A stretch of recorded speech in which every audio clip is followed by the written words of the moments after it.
I've been seeing a lot of videos lately on TikTok bashing the real estate industry and more specifically the realtors themselves. Naturally, I found myself digging into the comments and reading people's reactions to the videos, and personally, I don't like what I've been seeing.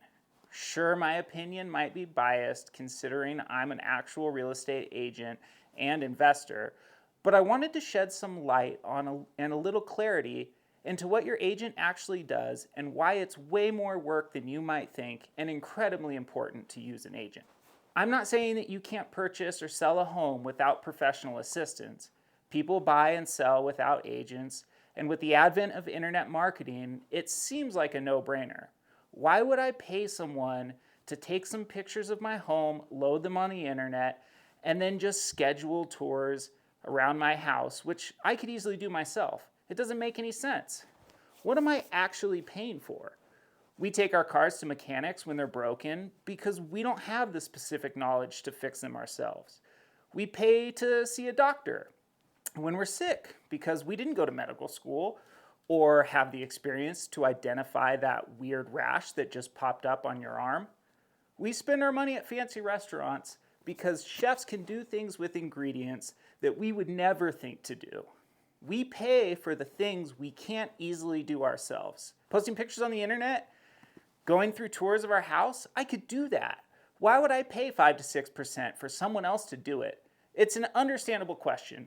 So let me show you what exactly goes into selling and buying your home and why having a professional do it is worth the money. And why, most importantly, you don't actually have to spend a single dollar paying your agent's commission. First and foremost, let's start with what an agent actually does when you contact them to help you sell your home, because a lot more goes into it than most people think. At the end of the day, an agent's goal is to get you the most value possible for your home. So they're going to start with an evaluation of the property and the neighborhood so they can get an idea of your home's value. They do what's called a CMA, a comparable market analysis, which is an in-depth look into similar homes sold in your neighborhood. They'll make calls to other agents who have sold similar properties recently and get a really clear idea of what your property is worth. Here's a little inside baseball. Appraisers, the people whose job it is to value homes, a lot of appraisers rely on agents when doing their evaluations. Your agent is constantly looking at the sold home prices and knows what's happening in the market. They're going to be able to accurately tell you what your home should sell for. This is important when a quarter of the country has non-disclosure policies for the sale prices of homes, and that information isn't available to the public, which would make doing your own CMA virtually impossible. Second, your agent will be a member of your local MLS, a multiple listing service, and the holy grail of marketing for your property. The MLS is like a very specific Craigslist for homes, and the very first place agents go when looking for homes for sale. Agents don't really use Zillow because the information is typically out of date and horribly inaccurate. They use the MLS. It's the first place I go when I have a client that wants to buy a home. Without an agent, your home will not be on the MLS and you're missing out on the best opportunity to have people see it. Being listed on the MLS is the single most important place to have your home seen. But hey, you can always make your own sign and stick it in your front yard. If listing your home on the foremost utilized for sale platform isn't reason enough, an agent is going to remove all the headache of scheduling and actually showing your home. Typically, a home shows anywhere between 10 and 25 times before an offer is made. That's 10 to 25 phone calls at a minimum, and 10 to 25 schedule inputs, and 10 to 25 times you'll be required to deviate from your normal work schedule and make your home available to a stranger. You'll be required to work around their availability, so you better be flexible. And you'll be required to tour them through your home, be there every minute they're there, and regurgitate the same monotonous facts and unique characteristics about the property. 10 to 25 times. And when those showings are done, bring on the follow-up questions via constant emails and phone calls, and not to mention the second showings when someone wants to bring their uncle, who used to be a contractor so he can inspect the property while at the same time asking you irrelevant questions that he thinks make him seem professional while making you look ignorant and inexperienced. You can count on the second showings with a so-called ex-contractor. Let's say you've made it through that grueling process and you found a legitimate buyer who happened to be walking by and saw your homemade for sale sign and trusted himself enough to buy a home without a buyer's agent. Because in order to have a buyer, you'll need someone who decided to approach it on their own and never signed a buyer broker agreement with an agent.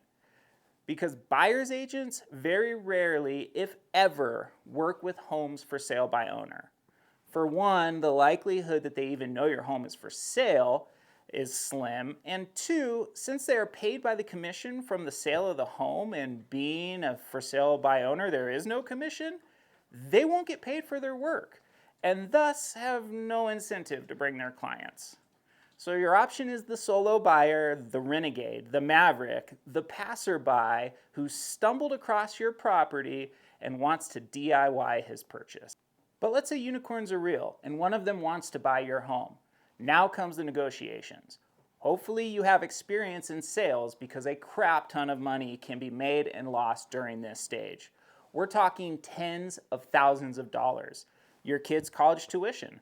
And let's not forget, you didn't want to use an agent to begin with because you wanted to save money.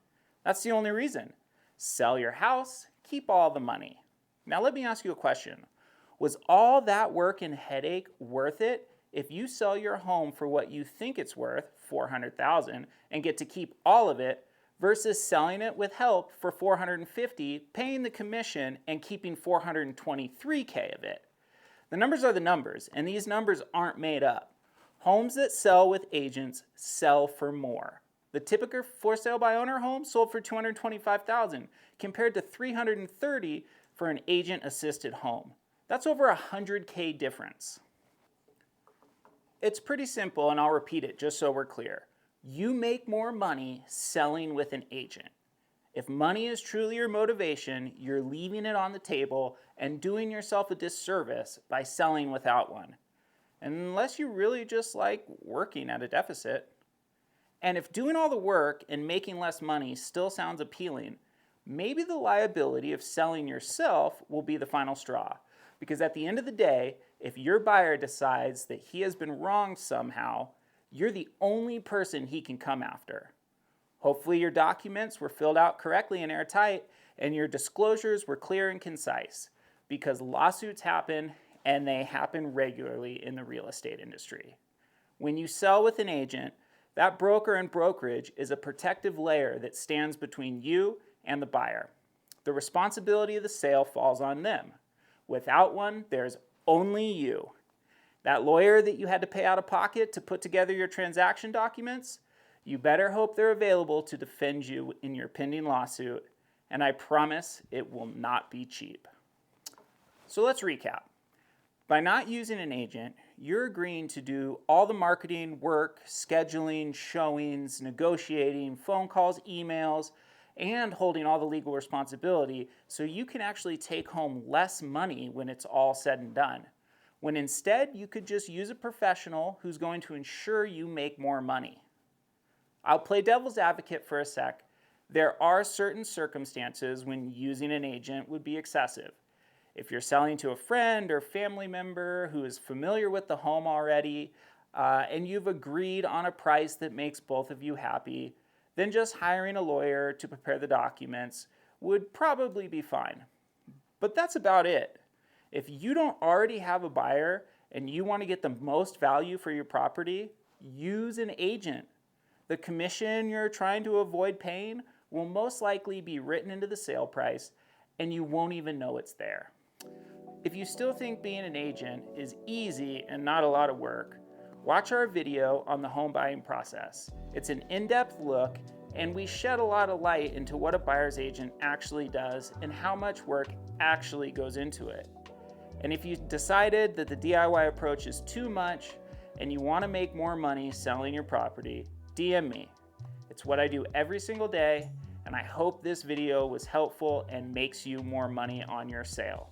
As always, thanks for watching. Have a great day.